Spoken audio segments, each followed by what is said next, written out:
아멘. 2023년 새해가 밝았습니다. 그래도 첫 예배니까 인사를 드려야 될 것 같아서 그 새해 첫 태양을 좀 띄워놓고, 여러분 올해 정말 주님이 축복이 여러분 모든 가정에 함께하길 너무 기도하겠습니다. 아멘.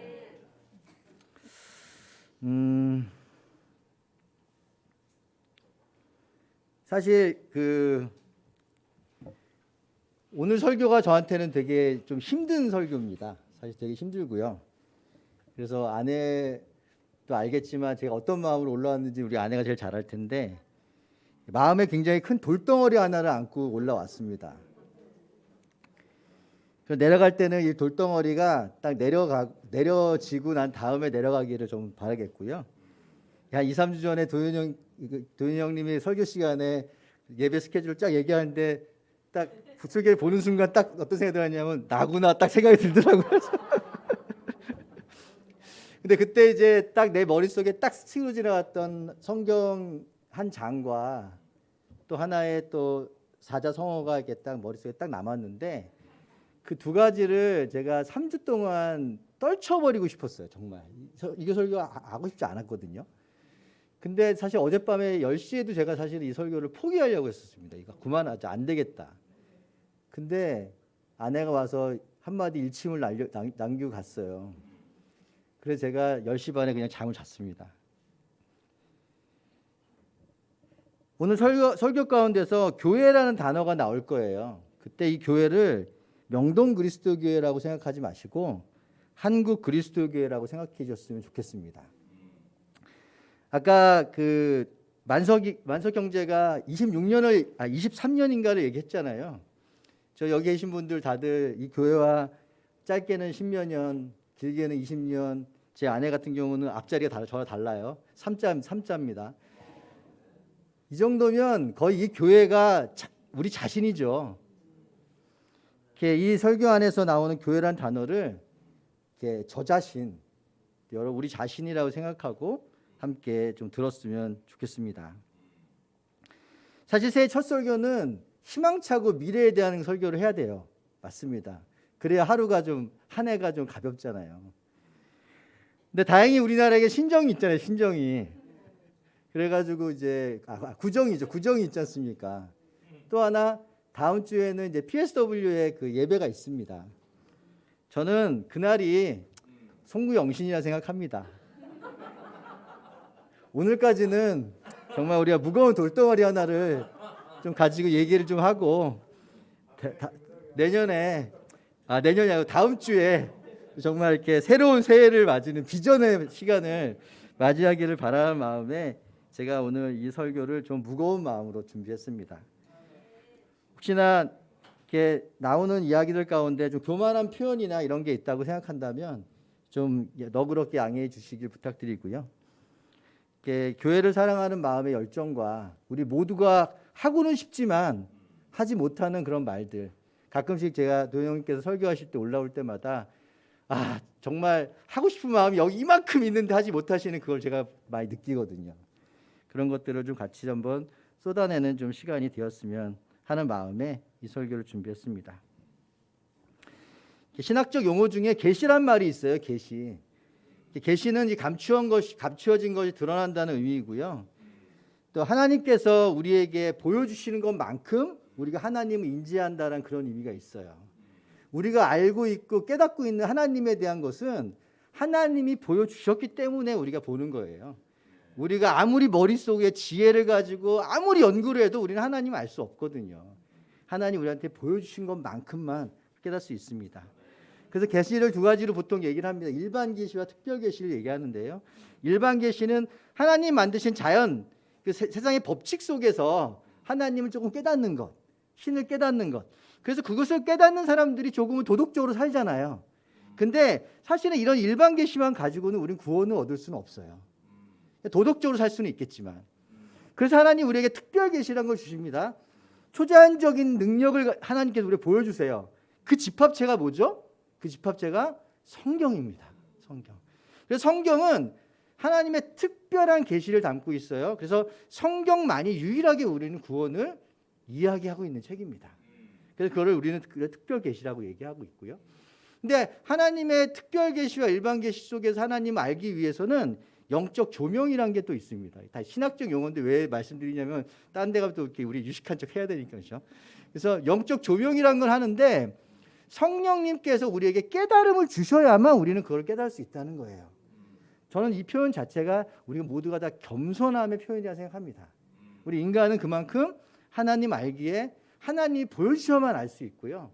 또 하나님께서 깨닫게 해주셔야만 알 수 있어요. 그게 우리 인간의 겸손함을 그게 우리 인간입니다. 그래서 제가 한 가지 여러분 사자성어가 꽂혔다고 하는데 제가 매년 이맘때만 되면 항상 인터넷에 검색하는 게 있습니다. 꼭 검색하는 게 올해의 사자성어를 항상 검색을 해요. 왜냐하면 대학신문이라는 곳에서 교수님들한테 설문조사를 해서 올해를 상징하는 네 글자를 좀 하다 보면 설문조사를 하거든요. 그럴 때마다 한 해 한 해 어떤 네 가지 글자를 우리한테 보여주는데 이거를 이렇게 음미하다 보면 이 사회의 모습을 보게 됩니다. 여러분 사회가 여러분 잘 발전하고 있다 생각하십니까? 아니면 점점 어두워진다 생각하세요? 다들 괴롭고 어려워지고 있잖아요. 여기 4년치의 사자성어만 봐도 우리는 왜 사회가 어두워지는지를 알 수 있습니다. 여기 2019년도에 공명지조란 말이 나왔어요. 이게 뭐냐면 새인데 몸뚱아리 하나인데 머리가 둘인 거예요. 그 두 머리가 막 싸워요 막. 근데 같이 공동 운명체잖아요. 그러니까 서로 막 죽이도록 싸우는 그 모습이 2019년도에 올해 그 해에 우리나라의 모습이었다는 거예요. 아마 이제 이렇게 위에 리더들이 서로 죽기 살기로 막 싸우는 그런 모습을 아마 형상하기 위해서 이 공명지조란 말이 나오지 않았을까 싶습니다. 그래서 2020년도에는 그렇게 해서 나라가 두 개로 쪼개졌잖아요. 그러니까 이제 아시타비란 말이 나오는데 아시타비가 뭐냐면 나는 옳고 넌 틀렸다는 얘기거든요.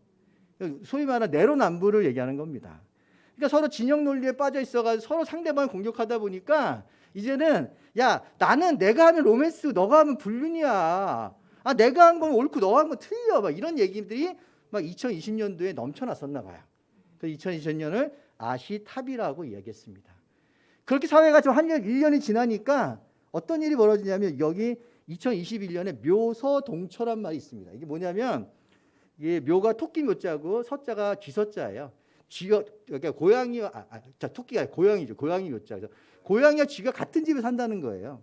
이게 중국의 어떤 설화에 나오는 얘기인데 어느 지방 관리가 집에 갔더니 고양이하고 쥐 새끼가 같이 막 잘 살고 있더라는 거예요. 서로 막 우유도 먹이고 막 잘 사요. 그래서 너무 신기하다.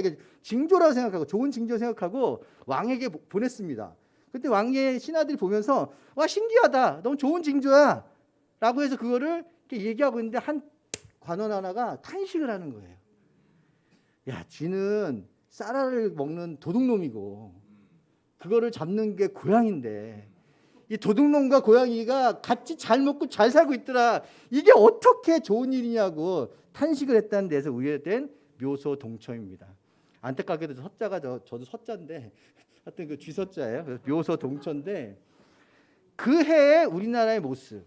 그러니까 서로 남들에 대해서 비난하다 보니까 이제는 죄가 그들 안에 들어 있어서 죄를 죄라고 얘기하지도 못하고 같이 그냥 비비고 버무리고 살아가는 그런 삶의 모습이 그때 2021년도에 우리의 모습이었다라고 그렇게 이야기하고 있어요.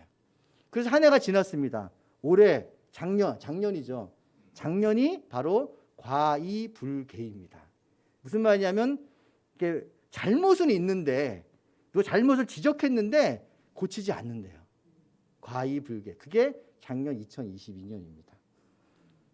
그러니까 이것을 추천한 교수가 그랬어요. 법정에서 올라가서 판결을 받는데도 야 이건 모함이야. 이거 저쪽의 진영의 논리야. 이거는 내가 억울해. 이런 말로 법이 심판을 했는데도 받아들이지 않는 그런 사회 모습을 이렇게 네 글자로 표현했습니다. 한 해가 지날수록 점점 어두워지는 사회 모습을 다 담고 있지 않나요? 제가 매년 이 주제를 가지고 예전에 목회를 할 때도 설교를 많이 했었습니다. 그때 설교했을 때는 저는 봐라 세상은 이렇게 악해. 그래서 우리 교회는 너무 좋은 곳이야. 복음은 너무 놀라운 곳이야라는 것을 반증하기 위한 자료로 제가 이걸 썼었어요. 그런데 제가 이 4년의 이 이야기를 들으면서 제가 마음이 너무 슬펐습니다. 왜냐하면 더 이상 저런 설교를 할 수가 없었어요. 제가 얼마 전에 요즘 제가 제주도에 있는 개돈 씨랑 성경 공부를 하고 있습니다. 개돈 씨가 그러더라고요. 저는 교회 왜 다니는지 잘 모르겠어요. 교회 다니는 사람 안 다니는 사람이 별 다른 게 없던데요. 제가 왜 이런 이야기 하는지 여러분도 아실 거예요. 하나하나 듣다 보면 여러분 이렇게 잠깐 비춰지는 뭔가가 보이지 않죠. 여러 조명되어지는 뭔가 보이지 않습니까? 우리 교회 모습도 보여지고 나의 자신의 모습도 보여지고 또 이렇게 만석이 얘기했지만 우리 교회가 오랜 시간 동안 우리가 바랬던 교회의 모습이 이런 모습이었을까 생각했을 때 아쉬운 부분들 근데 왜 이런 아쉬움이 있을까라는 거에 대한 그런 안타까움들이 하나하나 좀 녹여있지 않을까 그런 생각을 좀 가져보게 되었어요. 그래서 저는 오늘 이런 이야기들을 여러분 좀 마음속에 담으면서 저는 오늘 그 다음에 이제 하나님 말씀을 제가 하나 떠올렸던 게 있다고 말씀드렸잖아요. 그때 떠올랐던 게 바로 사무엘상 15장입니다. 사무엘상 15장이 제 마음속에 계속 남았습니다. 사무엘상 15장이 마치 우리 교회의 현재 모습을 이야기하고 있고 미래의 우리 교회의 모습, 그러니까 앞으로 닥쳐올 우리 미래를 하나님께서 보여주시는 것 같아서 사무엘상 15장이 자꾸만 제 마음속에 많이 남게 되었었어요. 그래서 오늘은 사무엘상 15장을 같이 여러분 읽으면서 제가 이거를 여러분과 나누고 싶어요. 우리가 버리고 가야 될 것, 확실하게 버리고 가야 될 것과 가지고 가야 될 것에 대해서 이야기를 나누고 싶습니다. 사무엘상 15장 1절부터 31절인데요. 좀 길어요. 다 읽기는 너무 어렵고 여러분도 다 아시는 내용이시기 때문에 제가 천천히 그 이야기를 함께 대화 형식으로 이야기하면서 좀 풀어나가고 싶어요. 여러분 사울 잘 아시죠? 사울왕 너무 겸손한 왕이었습니다. 그 겸손한 사울왕을 하나님께서 택하셔서 이스라엘의 왕으로 세워주셨습니다. 근데 그 사울이 첫 번째 전투가 있었는데 그저가 암몬과의 전투가 있었는데 하나님의 영이 그에게 임해가지고 막 불같이 화를 내서 사람들이 끌고 나가가지고 암몬의 전투와서 큰 승리를 거둡니다. 굉장히 놀라운 왕이었어요. 근데 그 놀라운 왕이 그 두 번째 전투에 블레셋과의 전투에서 조금씩 이상해졌어요. 아시잖아요.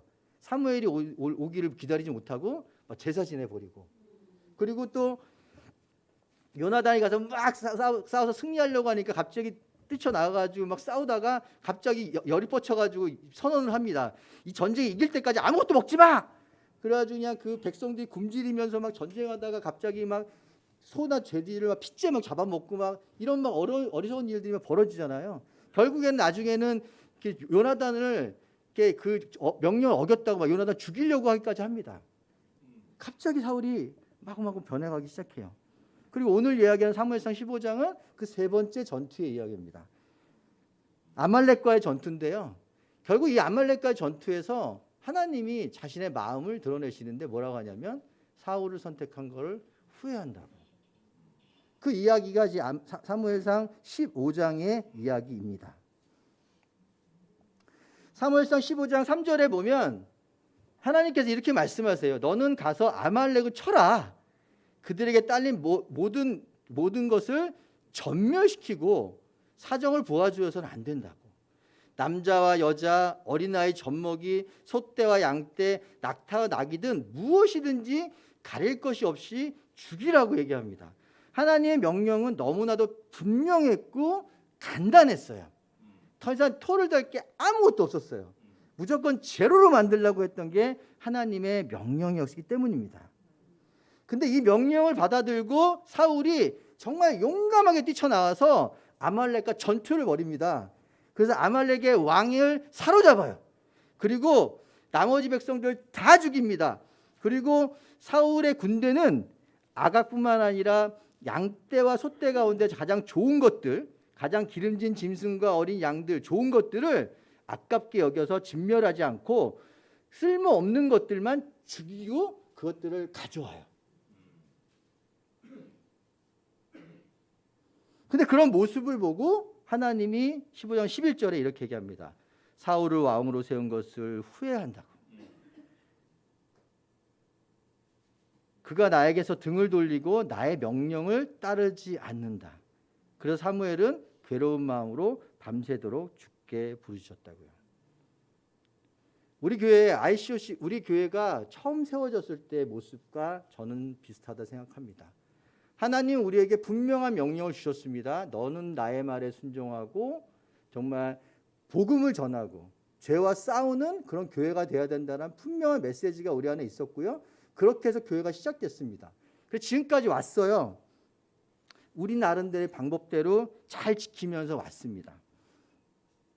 근데 어느 순간에 우리한테 와가지고 아니야 라고 하나님이 얘기할 때가 온 것 같아요. 왜 아니었을까에 대해서는 좀 생각해 봐야겠지만 사울도 마찬가지입니다. 나가서 열심히 싸웠어요. 그래서 하나님을 위해서 재물도 가지고 왔어요. 적장도 붙잡고 왔어요. 열심히 싸웠기 때문에 어쩌면 사울은 승리에 도취돼서 하나님의 칭찬을 받고 싶었을지도 몰라요.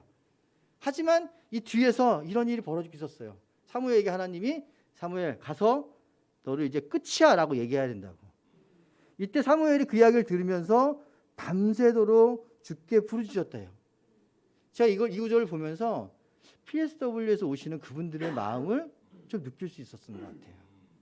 어쩌면 한국교회에 대한 이야기를 들었을 때 그리고 또 그 결정이 왔을 때 사실 그 결정이 어떤 결정인지 우리 몰라요. 아무도 모릅니다. 목사님도 모르고 저도 아무것도 모르는데 그 결정을 받아들었을 때 그분들의 마음이 어땠을까?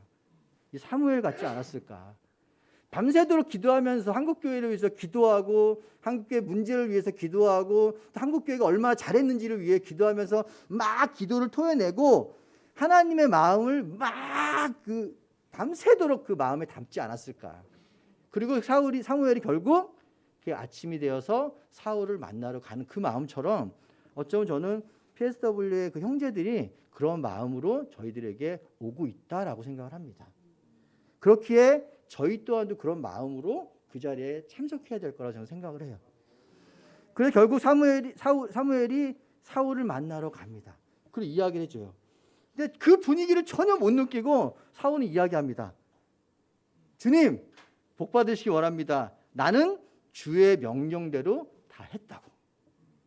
그 뒤에서 어떤 일이 벌어진지는 전혀 모르고 사울은 내가 얼마나 하나님 열심히 싸웠는지를 하나님께 설명하기 위해서 나는 다 했다라고 얘기하고 있어요.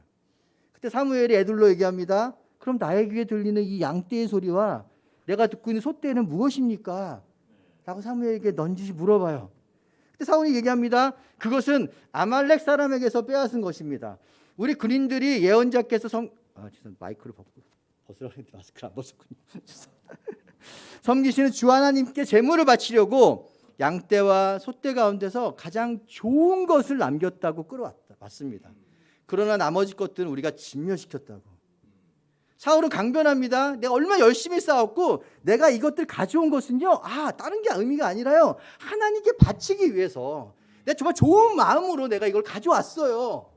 하나님께 이야기를 하고 있어요. 그때 사무엘이 얘기합니다. 임금님이 스스로 하찮은 사람이라고 생각하시던 그 무렵에 주께서 임금님께 기름을 부어 이스라엘 왕으로 세우셨습니다. 그래서 임금님이 이스라엘의 모든 지파의 어른이 되신 것이 아닙니까? 주께서는 임금님을 전쟁터로 내보내시면서 저 못된 아말렉 사람들을 진멸하고 그들을 진멸할 때까지 그들과 싸우라고 하셨다고. 사무엘이 얘기합니다. 언제부터 당신이 하나님의 명령을 멋대로 해석하고 하나님의 명령을 트위스트하고 그것은 마치 내가 잘했던 것처럼 내가 정말 당신을 위해서 했던 것처럼 이렇게 변명하고 바꾸고 어떻게 그렇게 할 수 있냐고. 당신은 그런 사람 아니었다고. 당신은 그냥 겸손하게 하나님 말씀에 순종했던 그런 사람이었다고. 근데 도대체 왜 당신은 이렇게 변화되었냐라고 사무엘은 이야기를 하고 있는 거예요. 마치 저와 저희 교회에게 하는 이야기 같았습니다. 근데 또 사울은 얘기해요. 아닙니다. 나는 주께 순종했어요. 주께서 보내신 대로 전쟁터에 나갔고요. 아말렉과 아각도 잡아왔고요. 아말렉 사람도 진멸하였습니다. 다만 우리 군인들이 전리품 가운데서 양떼와 소떼는 죽이지 않고 길갈로 끌어왔습니다만 그것은 예언자께서 섬기는 주 하나님께 제물로 바치려고 진멸한 짐승 가운데서 좋은 것만을 골라왔을 뿐이라고. 그 이야기를 들었는데도 사울은 깨닫지 못해요. 그래서 뭐라고 얘기하냐면 자기 마음에 자기가 하나님을 거역한 거에 대해 생각하지 않고 이거요 옆에 사람들이 얘기하더라고요. 좋은 건 가져가면 어떻겠어요. 그래서 우리 가져왔어요. 하나님을 위해서. 제가 내가 뭘 잘못했다고 이러십니까? 저는 할 만큼 했지 않습니까? 사울은 이야기를 하고 있어요.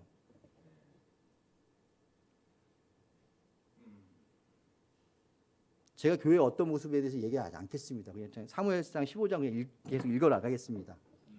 그런 얘기하면 제가 마음이 슬퍼서 못할 것 같고요. 읽어 가겠습니다. 그때 사무엘이 이야기합니다. 주께서 어느 것을 더 좋아하시겠습니까? 주의 말씀에 순종하는 것이겠습니까? 아니면 번제와 화목제를 드리는 것이겠습니까? 잘 들으십시오. 순종이 제사보다 낫고 말씀을 따르는 것이 순양의 기름보다 낫습니다. 거역하는 것은 점을 봐주는 죄와 같고 고집을 부리는 것은 우상을 섬기는 죄와 같다고요. 그때 사무엘이 바울에게 이야기해 줍니다. 당신처럼 이렇게 왜곡되고 변형시키는 것이 중요한 것이 아니라 있는 그대로 하나님의 말씀을 순종하는 것. 내가 너에게 언제 순양을 갖다 달라고 했냐고. 내가 너에게 언제 제사를 드리게 했다고 했냐고. 내가 언제 너에게 1,000명, 2,000명, 3,000명의 교회를 만들어 달라고 했으며 내가 언제 너에게 주일학교 잘하고 팀들 잘 모시고 정말 교회 건물 번지르 하고 그런 것들을 원했냐고. 그런 걸 내가 줄 수 있을 것 같으면 벌써 줬지. 내가 너한테 원한 것은 단지 네가 나의 말에 100% 순종하기를 원했었다라고 사무엘은 하나님의 말씀을 대언하고 있습니다. 심지어 그렇게 하는 행동을 뭐라고 얘기했냐면 우상을 섬기는 죄라고. 이거는 돌 맞을 죄라고. 사울 정신 차리세요 라고 이야기를 해주었습니다. 그리고 말하기를 임금님께서 주의 말씀을 버리셨기 때문에 주께서도 임금님을 버려 왕이 되지 못하게 하셨다고. 그러면서 사무엘이 얘기합니다. 이제 더 이상 당신은 그 자리, 그 위치에 서 있을 수 없다고요.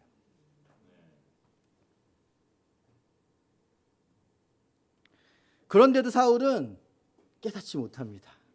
아시잖아요. 그래서 사울은 깨닫지 못하고 사울이 사무엘에게 매달립니다. 사실 그건 사무엘에게 매달릴 게 아니거든요. 하나님한테 매달려야 될 건데 사무엘에게 매달려요. 내가 죄를 지었습니다. 주의 명령과 예언자께서 하신 말씀을 어겼습니다. 내가 군인들을 두려워하여 그들이 하자는 대로 하였습니다. 제발 나의 죄를 용서해 주시고 나와 함께 가셔서 내가 주께 경배할 수 있도록 해주시기 바랍니다. 그때도 사울은 깨닫지 못하고요. 이 말은 무슨 말이냐면 그래도 나의 지위와 체면을 세워달라고 얘기하는 거예요. 내가 죄를 진 것 같아. 죄를 전 게 아니라 제가 진 것 같긴 합니다. 당신 말을 들으니까 내가 죄를 진 것 같긴 해요. 하지만 그래도 내가 왕인데, 내가 왕이잖아요. 그래서 전쟁에 승리했는데 최소한 저와 함께 가서 하나님께 경배드리는 모습을 백성들이 보면 그나마 좀 내가 조금 위안이 되지 않겠습니까? 라고 사울은 이 사무엘에게 매달리는 거예요. 사무엘이 단호하게 얘기합니다. 난 함께 돌아가지 않겠습니다. 그대가 주의 말씀을 버리셨기 때문에 주께서도 이미 그대를 버리셔서 그대가 더 이상 이스라엘 자신은 왕으로 있을 수 없도록 하셨다고요. 하나님 말씀 분명하다고. 나는 그 분명한 하나님 말씀을 따르기 위해서 나는 안 따라갈 거라고. 당신을 안 따라갈 거고 하나님은 당신을 왕으로 버렸다라고 사무엘은 선언을 했어요.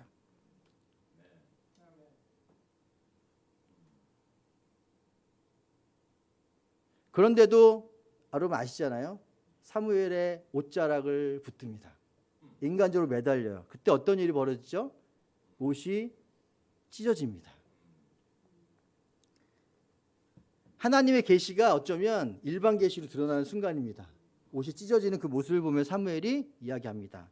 주께서 오늘 이 나라를 이 옷자락처럼 찢어서 그대에게서 빼앗아 그대보다 더 나은 다른 사람에게 주셨어. 이스라엘의 영광이신 하나님은 거짓말도 안 하시거니와 뜻을 바꾸지도 않으십니다. 하나님은 사람이 아니십니다. 드디어 하나님이 사울이 얘기하면 하나님이 대언을 합니다. 이 옷이 찢어진 거 보셨죠? 이제 이 나라도 찢어져서 둘로 쪼개질 거라고. 그리고 이 나라가 다른 사람에게 넘어갈 거라고 이야기를 합니다. 근데 제가 이야기를 듣는 순간 어쩌면 제가 사무엘상 15장을 생각한 게 아마 이 구절 때문이 아니었나 싶기도 합니다. PSW가 와서 어떤 이야기를 했을 때 그 이후에 우리는 어떤 모습이 될까? 그 모습을 저는 여기서 보았어요. 이 보니까 마음이 되게 무거웠습니다. 힘들었어요. 여러분들도 아시지 않나요? 저는 저만 느끼지 않을 거 생각하거든요. 여러분들도 이미 결과는 다 알고 있을 거라 생각합니다. 왜냐하면 우리 교회이기 때문이에요. 근데 저는 알게 되었어요. 아까 완성형제 여호와 이레를 얘기했지만 하나님께서 무엇인가를 쪼개서 나눌 때는 그 쪼개서 나눔의 아픔을 겪어서라도 결론적으로 하고 싶어 하시는 건 뭐냐면 그 사람을 살리기 위함입니다. 하나님은 결코 이렇게 누군가를 죽이거나 누군가를 해코지하기 위해서 하시는 것이 아니에요. 살 수 있는 길을 마련하기 위해서 이스라엘 백성들이 살아갈 수 있는 길. 왜냐하면 아까 묘소동초도 얘기했지만 죄가 깃들어 있는 그 나라가 있으면 결코 하나님이 그 나라를 그냥 둘 수 없기 때문에 그걸 쪼개서 죄와 벌을 나누고 그래서 그것을 함께 성장시켜서 하나님의 나라가 온전하게 그리스도와 함께 설 수 있게 하기 위해서 결국은 이스라엘을 쪼개시잖아요. 여러분 아시잖아요. 역사. 쪼개셔요. 근데 쪼개심은 하나님의 아픔입니다. 하나님이 자신의 몸을 쪼개듯이 그걸 쪼갰는데 일주일 후에 또 그 일주일 후 그 이후의 사건이 저는 이와 같지 않을까 생각을 합니다. 그때 계속 읽어나가겠습니다. 그런데 그런 이야기를 듣고도 사울은 깨닫지 못하고 자신의 속내를 드러내는데 이렇게 얘기해요. 내가 죄를 지었습니다. 그러나 나의 백성 이스라엘과 백성의 장로들 앞에서 제발 나의 체면을 세워주시기 바랍니다. 나와 함께 가셔서 내가 예언자께 섬기시는 주 하나님께 경배할 수 있도록 하여달라고. 사무엘이 밤새 기도하고 하나님 말씀을 담아서 와서 애둘러 얘기하고 경고하고 또 경고하고 또 경고했지만 사울의 마음에 있는 것은 오로지 이 체면 하나밖에 없었어요. 그래서 이 사무엘의 이야기가 귀에 들어오지 않습니다. 그래서 결국에는 하나님의 예언대로 이루어질 수밖에 없었습니다. 제가 오늘 사무엘상 15장을 읽고 싶었던 것은 처음에 보여드렸던 이것이 남의 이야기라고 얘기할 수 없었던 그 마음에 우리가 함께 이것을 읽고 싶었습니다. 그리고 이것은 정말 버려져야 될 것이기 때문에 이거를 읽고 싶었습니다.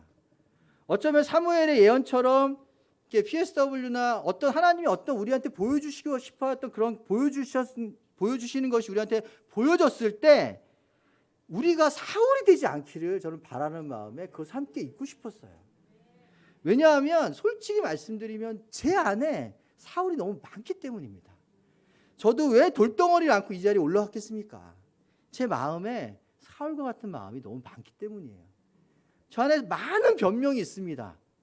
제가 정말 이 교회를 바라보면서 많은 변명도 있고 해야 될 많은 이야기들이 있어요. 하나님이 너가 이거 잘못했어라고 얘기해 줄 때 아니에요 하나님. 내가 이래서 이거 했고요. 저래서 저거 했고요. 저랬을 때는 이랬었고요. 저랬을 때 저랬어요라는 변명이 내 안에 너무나는 많아요. 하지만 그것을 하지 말아야 함을 여러분에게 전해드리기 위해서 이 사무엘상 15장을 함께 읽고 싶었습니다. 반면교사라고 하잖아요. 반면교사.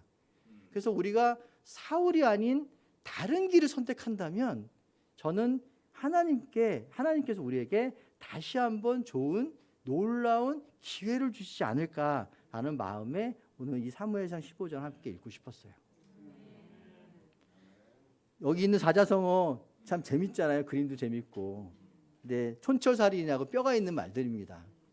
여러분, 이것은 우리가 이제 버려야 될 것들입니다.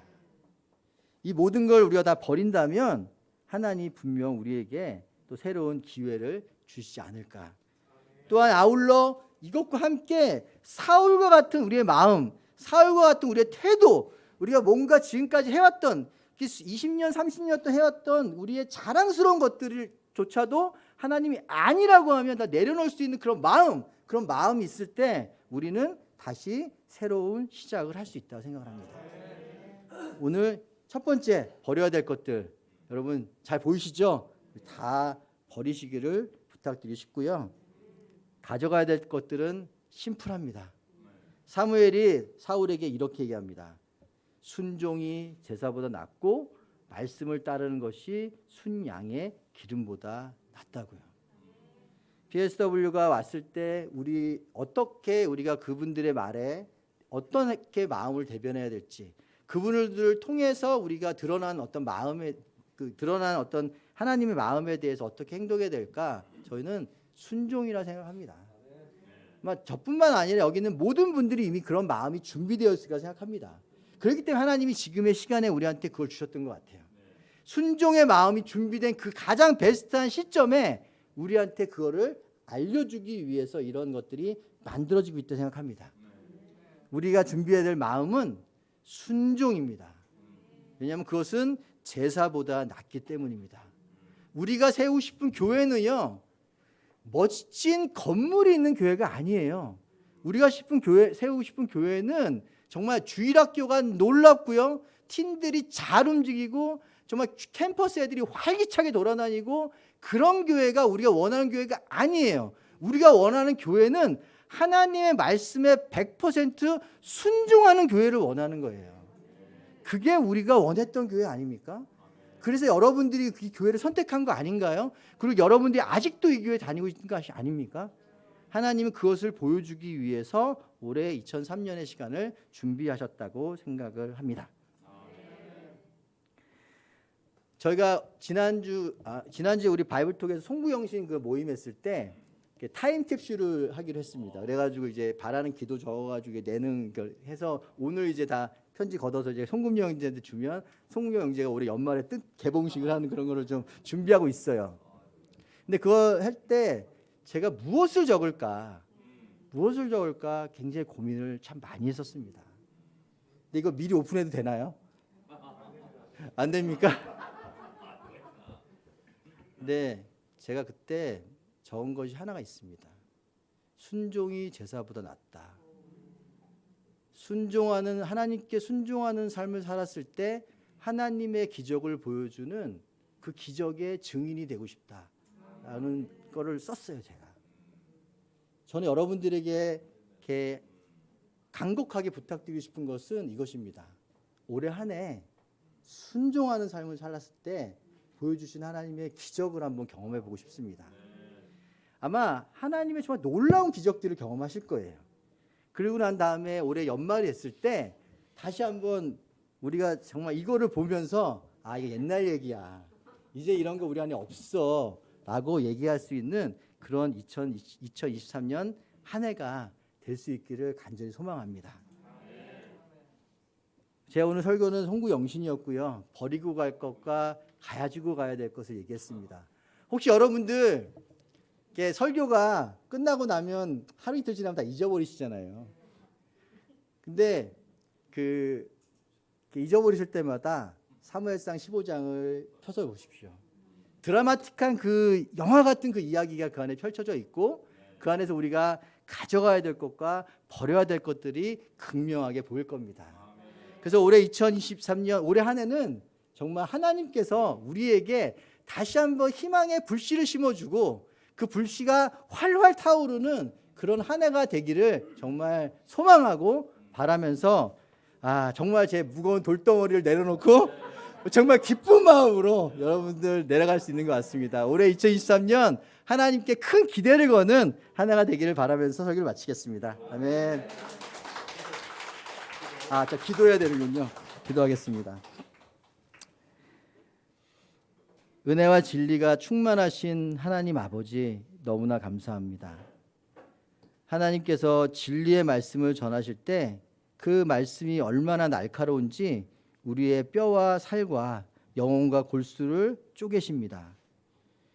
그래서 우리가 깨닫지 않을 수 없도록 우리를 마지막 코너까지 당신께서는 항상 밀어붙이십니다. 그때조차도 깨닫지 못하고 회개하지 않는다면 그것이 어찌 인간의 본연의 도리일 수 있겠습니까?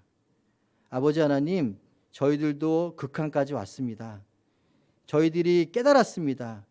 아니, 저희가 깨닫고 싶습니다. 저희가 어떻게 하면 다시 한번 하나님의 영광을 드러낼 수 있는 사람이 될 수 있을지 깨달아 알고 싶고요. 정말 그러기에 우리가 당신의 말씀에 순종하고 싶습니다.